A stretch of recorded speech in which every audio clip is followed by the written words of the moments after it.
So today's video is gonna be a story time about my labor and delivery. I'm gonna try not to ramble too much because that is a bad habit of mine. And if you hear the yelling in the background, it's my husband playing the game. Okay, so my due date was February 17th and I had her literally the day before, February 16th. So where should I start?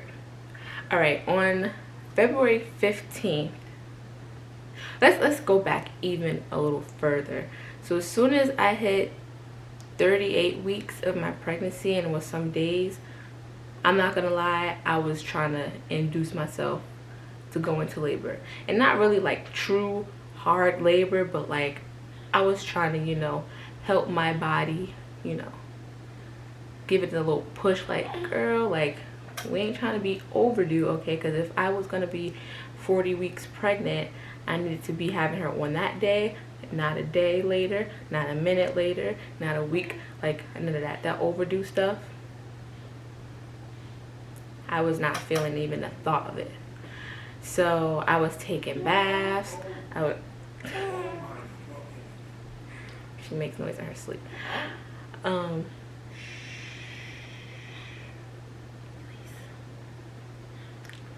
So I was taking baths, I was doing a little walking, you know, I was doing the do of how she got here.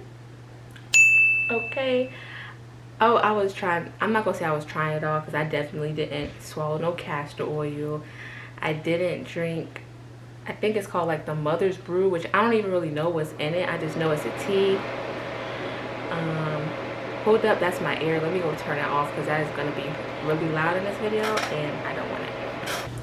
All right, so like I was saying, I didn't do the castor oil. I didn't do the mother's brew tea. I was drinking raspberry leaf tea, but I was really only drinking it because like I would want juice sometimes and I wouldn't have juice. So like, you know, put a little flavor in my life. There was like some other crazy stuff that I seen people trying.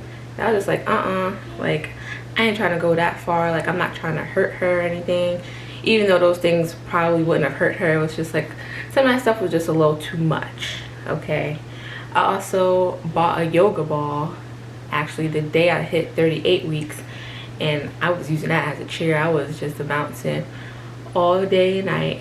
Okay, what else did I try? I was taking hot freaking baths.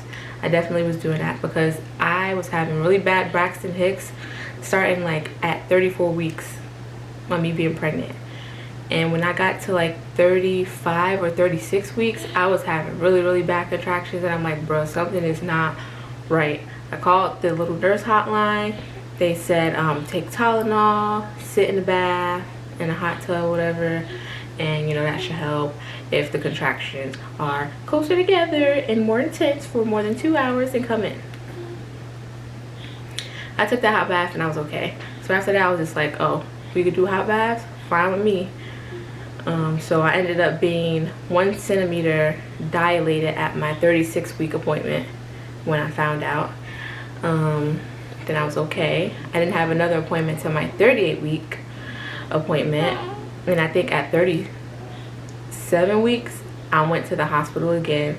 But it wasn't because I was in pain or anything like that. She wasn't moving as much, and she was a very active baby when I was pregnant with her. So it was just like, okay, she chewing a little too much. I done had chocolate, you know, all our favorite things that we like to eat that she let me eat. She ain't moving.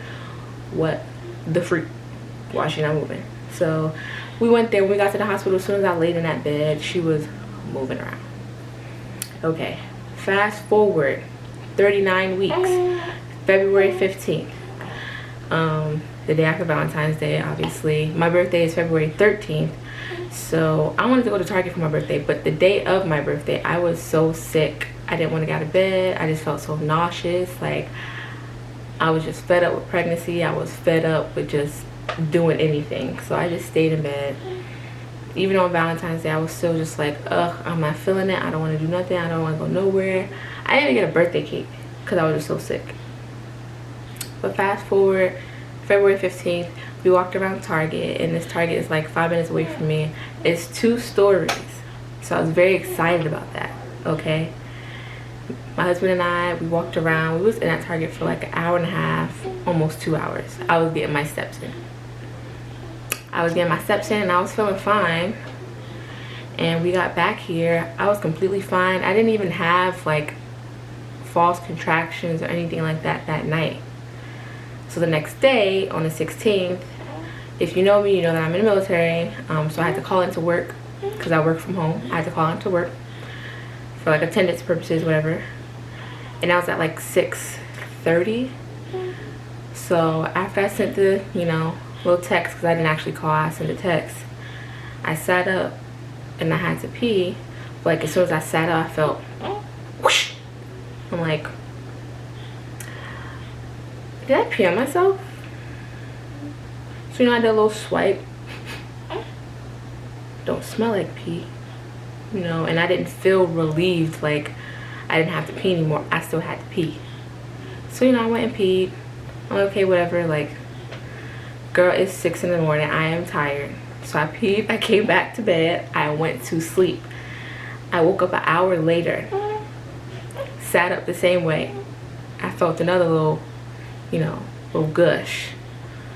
I'm like, okay, I'm not panicking or nothing like that. I'm just like, all right. So I text my mom. I'm like, I think something is leaking. And she's like, what do you mean something is leaking? And I'm just like, I told her what happened. And she called me immediately. And she's like asking me to explain to her how I'm feeling and stuff like that. I'm like, I wasn't in no pain. I wasn't feeling no contractions. I'm like, just a little water leaking and stuff like that. She's like, well, you need to wake Kevin up and y'all need to go to the hospital. You're in labor. I'm just like, are you sure? Like, I want to go to McDonald's. I want to get some hot cakes and a sausage, right? I'm hungry, okay? It's early in the morning. As soon as I wake up, this girl wants me to shove pancakes down my body, okay? Like, I'm hungry. She's like, well, you can eat, but I think you're in labor and you need to go straight to the hospital. And if you are in labor, you should be eating, blah, blah, blah, blah. So I'm just like, all right. So mind you, that day was going to be my 40-week appointment, even though it was the day before. It was going to be my appointment, to my midwife so they could check me, do all the other, checks that they do at a prenatal appointment. And it was going to be at 10. So it was already 7-something. So I'm like, okay. Hung up with my mom. I'm like, I'm feeling fine. Tap my husband. Babe, you gotta go to the hospital. I think I'm in labor. I ain't never seen him jump up so fast. Like, it was as if I told him the apartment was on fire. Okay, I was glad that he was moving so fast. I'm like, no rush. I'm good. The hospital is 12 minutes away. At our old apartment, we would have been like almost 30 minutes away. So I'm just like, I'll be fine. Don't have to rush. We already had the hospital bags packed. We just had to get last minute stuff like toiletries and stuff like that. So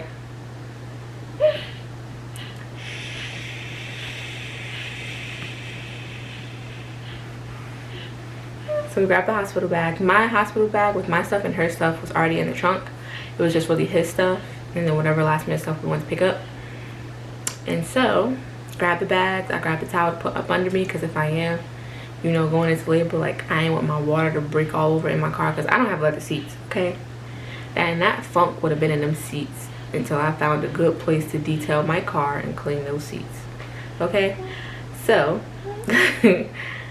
we get to the hospital. It's raining and everything, and if you live in California, San Diego to be exact, when it rains, everyone slows down completely. The speed limit on the highway is 60, 65.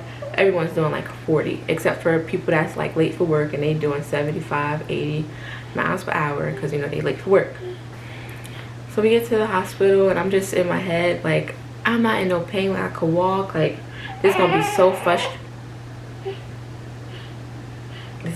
frustrating. Like, they gonna send me back home. Like, I'm not even gonna have this baby today. I'm gonna be so upset. So we get there. I tell them, what happened, what's going on. And they're like, okay, well, take you into a triage, take you into a room. We're gonna check you, see what's going on. So I'm sitting there, I'm waiting. They did a cervix check, and like, you're still just 2.5 centimeters, because at my 38-week appointment, I ended up progressing and I got to 2.5 centimeters. And so when I got to the hospital, like, yeah, you're still only 2.5 maybe centimeters dilated, but you know, we're gonna go get this stuff and we're gonna really check you and, you know, see what's going on. So I'm like, okay. I don't know how long I was waiting, but like out of nowhere, like I just started having contractions, and they were bearable, but it was just like, okay, like I need a Tylenol. I need a Tylenol, I need water, I need something. Like, I'm in the hospital, y'all need to help me, like hurry up, do something, like this is uncomfortable.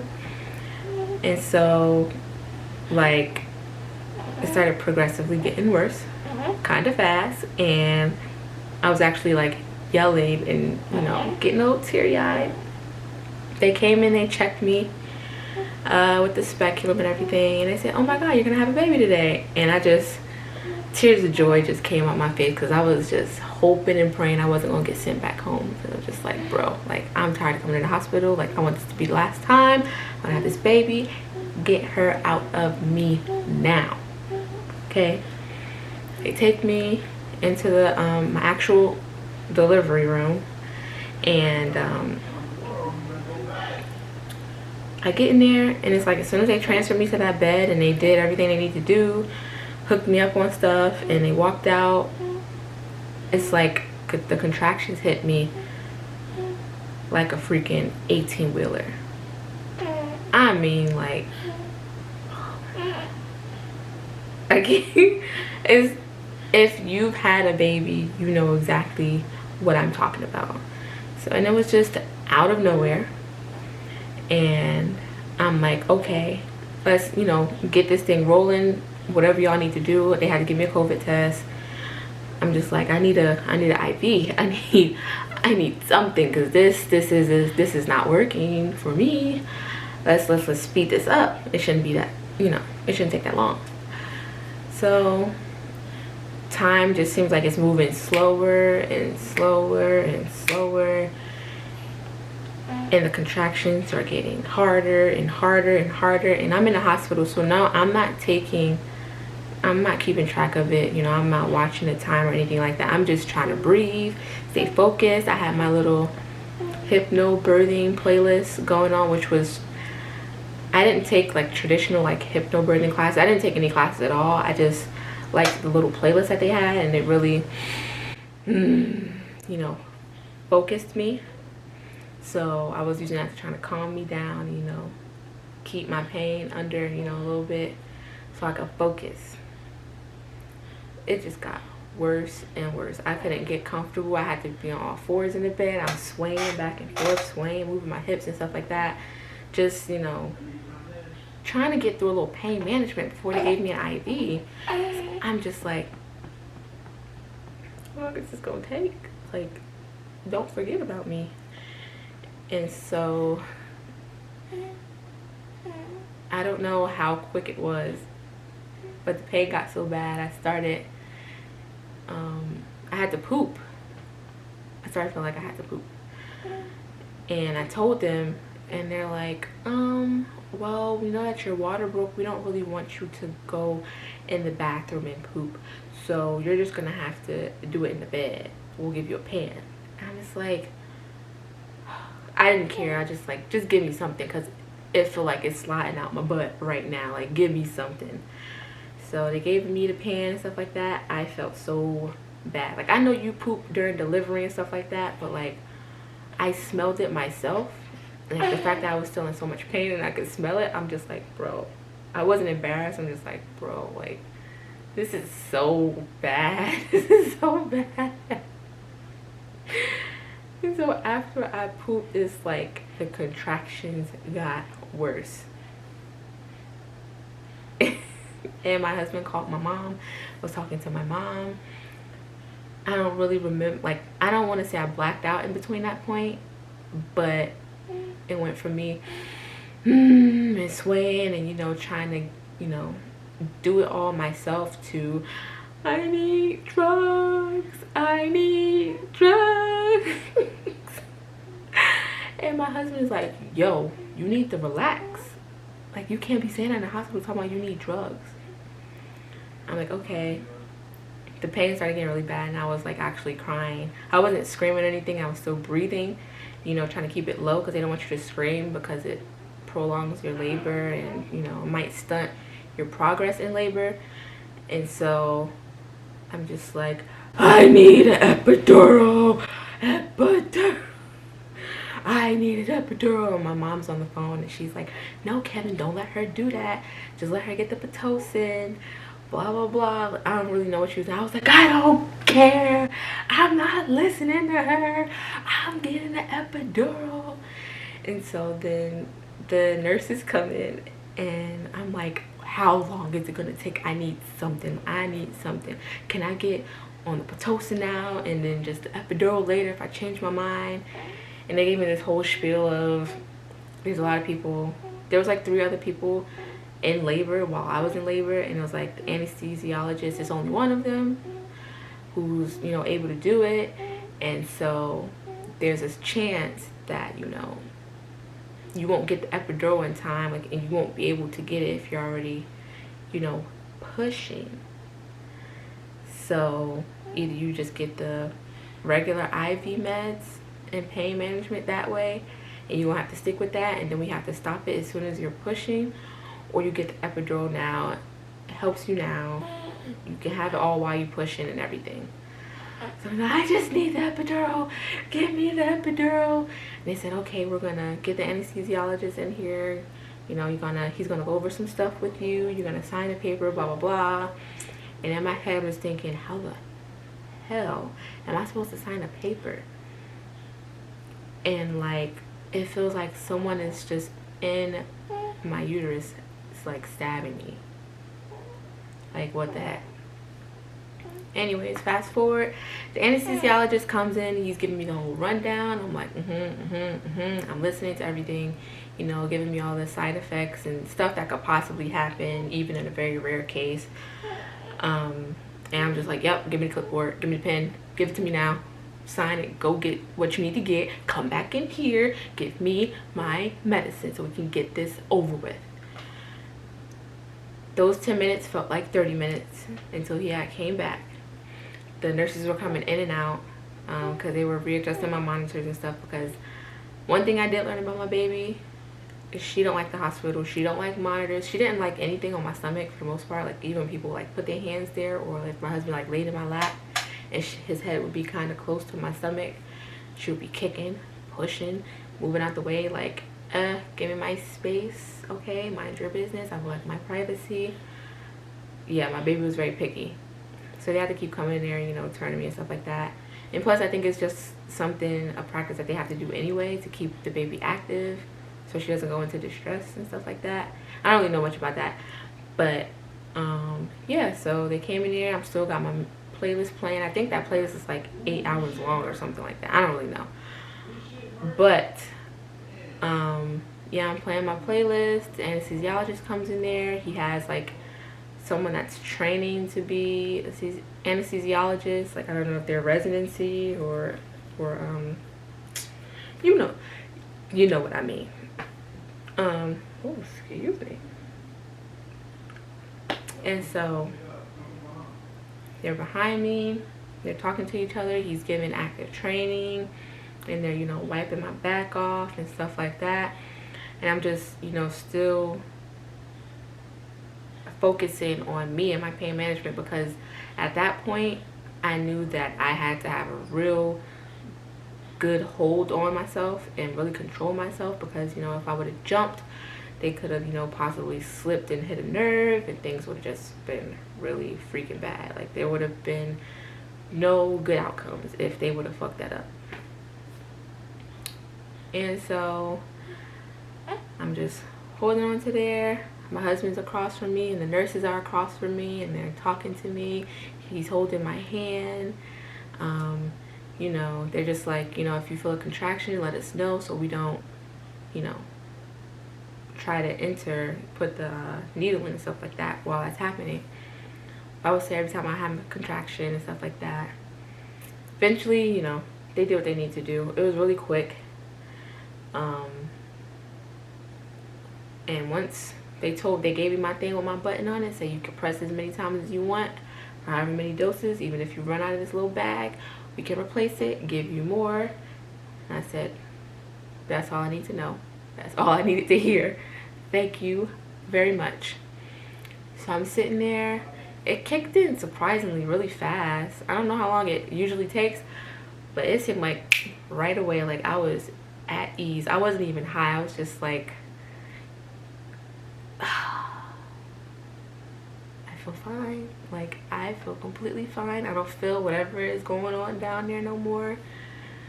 So yeah. After, actually no, before I think I got the epidural, I think is when they checked my cervix again, and my cervix was just so high, and like it was 100% effaced, which means thinned out, that they thought I was already like dilated and ready to push. So they had to have an actual doctor come in there and check me, because it was just the nurses checking me, and the doctor came and was like, okay, yeah, you're still only no, by that time, I wasn't 2.5 anymore. I think I was at 4 centimeters. And to give you a whole time frame, by that time, it was 10 o'clock. We got to the hospital at 8. So once they put me in my actual delivery room, it was like 10 something. And, you know, I was sitting there chilling. After they gave me the epidural and stuff like that, I'm like, okay, I'm going to finally take a nap. So I was like, I'll make my last little phone calls while I take a nap, while, you know, my body does whatever it needs to do. I called my best friend Cassidy. I called my dad. I forget who else I called. But I was chilling and I was just trying to relax. They kept coming in and repositioning me because she didn't like how I was laying and sitting. Eventually they was able to lay me down. They gave me a peanut ball and I had it in between my legs, and I was just chilling, just laying there whole time. After that, my husband was in the recliner chair in the delivery room, passed out. Okay. You don't like talking about that day? That was very stressful for you? I can only imagine. So anyway, let me take a water break. Hold up.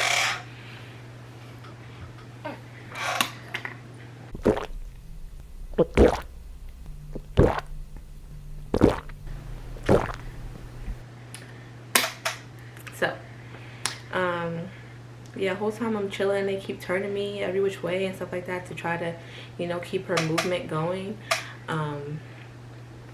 Kevin was in the hospital chair snoring his ass off, and I'm like, okay, I'm gonna finally, like, they laid me down, I'm gonna finally, you know, take a nap before, you know, things start happening. They said that the doctor was gonna come back in to check me in at 4 o'clock. They said they were gonna check me. I don't know what made them come in earlier than that, because they came in at, wait, did they? What happened? No, they did come in at 4, my bad. They came in at 4. I was already I was on the phone with my mom and my aunt. I was talking to them, and they came in and they checked me. My mom, you know, everyone was on the phone, and came and checked me and said, "You're ready to have a baby." I said,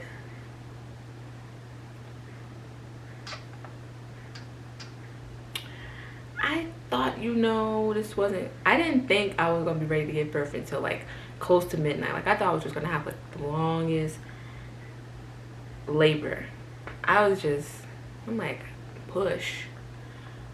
Okay, all right. So the nurse is in there, the doctor walks out. He goes to get all the stuff that they need for delivery and stuff like that, and I guess, you know, go put on the gowns and the caps and all that other stuff.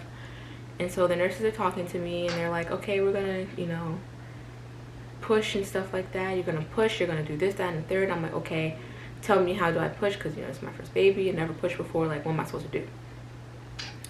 So they're just like, whenever you feel that pressure, like, you know, when you feel like you have to poop, like, have you felt any pressure like that, you know, since you've had the epidural? And I'm like, yeah, I feel like I had to poop like a few times, but, you know, I didn't do anything. So, okay, so when you get that urge, that's when you're gonna push, when all the doctors come in here and stuff like that. So, like, okay, we're gonna do a little practice push with you. So my husband pulls up a chair and he's sitting next to me, he's holding my hand. They actually had me laying on my side because that was the last position that I was in where she was, you know, comfortable and still, I guess, giving them the signs on the monitor that they needed. That was good. So I'm on my side, hold my legs back. They're like, okay, we're gonna count down. You're gonna push for 10 whole seconds. So take a deep breath in and then push, put your chin into your chest. Well, y'all that had a baby know how it is. So I push, and then, like, everyone gasps. My husband jumps up out the seat and literally almost runs out the daggone delivery room, and I'm looking at him like, what the fuck? I'm looking at everybody like, what the freak? Like, what's going on? Like, what happened? What did I do? What happened? And they're like, oh my god, no, stop pushing, don't push, we didn't think you were gonna push that good. We gotta wait for the doctors to come in here. And I'm looking at them like, okay. I'm looking at my husband, he came back, he's like, yo, I saw hair. I'm like, huh? What do you mean you saw hair? I saw her hair. I'm like, oh, so she's almost here. So everyone literally comes rushing in, student nurses and peds and doctors and stuff like that. Everyone comes rushing in. And I'm like, okay, mama, all right. They're counting, I'm pushing. My mom and my aunt and my grandmother's on FaceTime with my phone. My husband had his phone out, his sister and mom, and I don't know who else he had on the phone, was on the phone. They're all watching me. I'm not really thinking about them now. I'm focusing on myself so I could push her out, you know. I told them, please, let's go as slow as possible. I'm not really trying to tear. Like, I know it's possible that I'll tear, but I don't want to tear that much because, you know, I would like my booty hole and my, you know, vagina hole to be separate and not tore open and making one big old hole. No, thank you. So I'm pushing. I pushed 3 times. She was out. I heard a little they put her on my chest. I'm just like, oh. One little tear came out. I wasn't like super emotional or anything. I was like, oh my baby. Like, I was just like, oh. My body is, you know, my insides is gonna be mine again. Like, how excited. And that was so quick. And all the nurses were like clapping. It's like, oh my god, you did so good, this, that, and the third. Because they had just told me, like, you know, it's your first time. I mean, I don't know where it cut off at because, you know, I was looking every which way. But yeah, the nurses were just like, before I started pushing, they were just telling me like, no, you're a first time mom. It takes anywhere between 1 to 3 hours of pushing, you know, until your baby finally gets here. And so they were like super shocked and surprised and proud of me because I literally pushed, I think they said, in like 9 minutes and 50 seconds that I was pushing, because I guess they had a clock or whatever time in that. But yeah, and that was really it. I was very excited because, one, my birth wasn't traumatic, which is what I was scared of. But I knew that it wouldn't, if anything was traumatic, it wasn't going to be that bad because my husband was going to be there. And if it came down to anything that was like dire or like anything super serious, like, my husband is a very good advocate for me. Like, he goes hard for me. Like, that's one thing about him. Like, he'll go to war for it. Like, he will. Baby, yeah, I know you're watching this. Okay. So, I mean, I know everyone doesn't have, you know, an easy and successful labor, but like, you can do it. And at the end of my labor, I was kind of sad because my whole thing is I wanted to be as natural as possible. Like, the Pitocin would have been fine, or whatever other IV medications. I was, you know, fine with that idea. I did not want the epidural. I even told my husband weeks and weeks before I gave birth. Like, don't let them convince me into getting an epidural. I'm not getting that. I don't want to have back problems. I don't want to be dealing with this. I don't want to be dealing with that. Like, I don't want them to hurt me. All this other stuff that I was just scared of. And I was disappointed, but like, it is what it is. Like, you got to do what's best for you when you get in that delivery room. Like, you know your body. And what made me really choose to get the epidural was because my pain was at such a high, like, it was just at such a high intensity that I'm like, I can't focus. I can't calm myself down. Like, there's no way I'm going to be able to successfully push and bring my baby girl into this world. So I picked what was best for both of us. You know, our blood pressure didn't drop. She didn't go into distress. You know, my respiratory rate didn't go down. Like, nothing bad happened. Okay. The only thing was my baby tried to shoot out so daggone fast. She tore a little bit of my labia. Okay, and I got a 2nd-degree tear down there, going down towards my butthole, but on the inside. So it wasn't even the outside tear, it was on the inside, which was weird. But you know, whatever. She was tired of being up in there. I was tired of her being up in there. And she got here and she's healthy and she's almost 2 months now. So like, we did the thing, girl. We did the thing. She got her hand up here. I will high five her, but you know, I'm gonna do it anyway. Oh, don't be snatching your hand from me. She's bossy. But yeah, if you're a pregnant mama, you know, if you are getting close to that date, good luck. Like, it's a very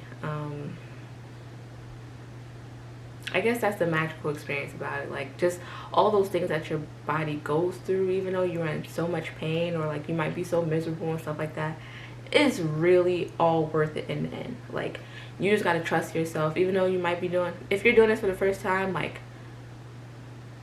there's a switch in our body that just gives us a maternal instinct.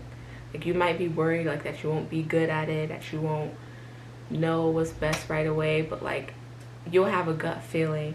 And anytime I had a gut feeling about something, like, my baby always kicked me in like motivation of, go with that. Like, I'm feeling it too, go with it. Like,